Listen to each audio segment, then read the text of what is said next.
vai conversar agora com o professor em transporte aéreo da UFRJ, Respício Espírito Santo Júnior. Primeiro, obrigado pela sua participação aqui no Jornal da Globo News, nessa edição especial, cobrindo esse acidente aéreo no sul da França. Professor, eu queria entender, e agora, quais são os próximos passos? Porque já está confirmado que os destroços estão numa localidade bem distante. O que pode ser feito neste momento? Bom dia, Heloísa. Bom dia, Luciano. Bom dia a todos os ouvintes, telespectadores. Bem, agora é ter certeza se não há sobreviventes. Esse é o primeiro passo. Então, equipes de busca e salvamento francesas devem estar indo para o local, talvez até alguns já devem ter chegado no local. É uma área de difícil acesso. Então, primeiro as equipes têm que verificar, existe algum sobrevivente? Então, nós ainda estamos naquela fase que nós chamamos de search and rescue, né? Busca e salvamento. Se por um acaso o acidente vier a ser confirmado que não há sobreviventes, aí passa para busca e recuperação, que nós chamamos, né? Então vamos tentar recuperar as caixas pretas, né? O gravador de voz de cabine e o gravador de dados de voo para começarem a entender o que aconteceu com essa aeronave.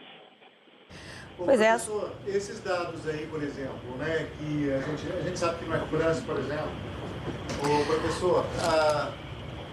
A gente estava com um problema no microfone do Luciano, ele tentou fazer uma pergunta para o professor. Tá me ouvindo agora? Seu microfone está ligado, Luciano? Pode fazer sua pergunta. Então, professor, a gente sabe, por exemplo, que no voo da Air France, e esse voo que saiu do Rio de Janeiro para Paris, vários dados, né, foram mandados para a empresa. O A320 também tem essa configuração, pode ter essa configuração de mandar esses dados, e aí inclusive, pré-definir que tipo de operação vai ser feita, se é uma operação realmente de busca e de salvamento ou só uma operação de resgate, de corpos e de fuselagem?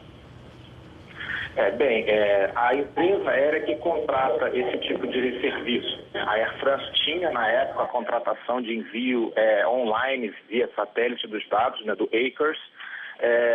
Não sei se a Germanwings tem esse contrato de envio de dados online.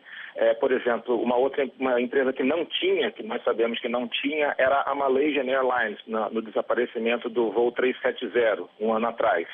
Então, a Malásia não tinha esse contrato de envio de dados automáticos pelo ACRS. Eu não sei se a Germanwings tem. De qualquer forma, existe o acompanhamento do que está acontecendo com os motores. Então, recordando novamente o Malaysian 370, a Rolls-Royce, fabricante dos motores, tinha todo o tracking de onde a aeronave estava. Então, muito provavelmente, o fabricante do motor desta aeronave deve ter os dados de como estavam os motores. E como estavam os motores é extremamente importante. Olha, a gente tem aqui informações de que o local do acidente era uma área muito próxima a uma estação de esqui muito conhecida ali no sul da França. Queria só confirmar também o número do voo.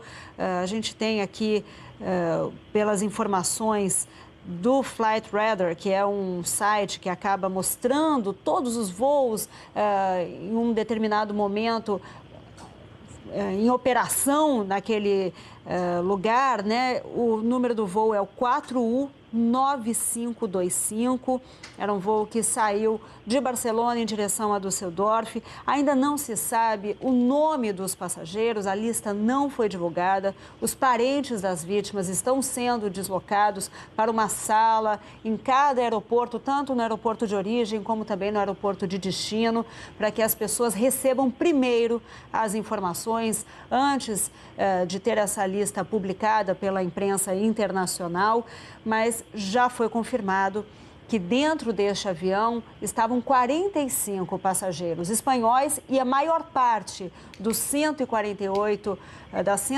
pessoas a bordo eram alemães. Isso faz diferença, professor, porque são 3 países envolvidos na queda deste avião, né? Exatamente.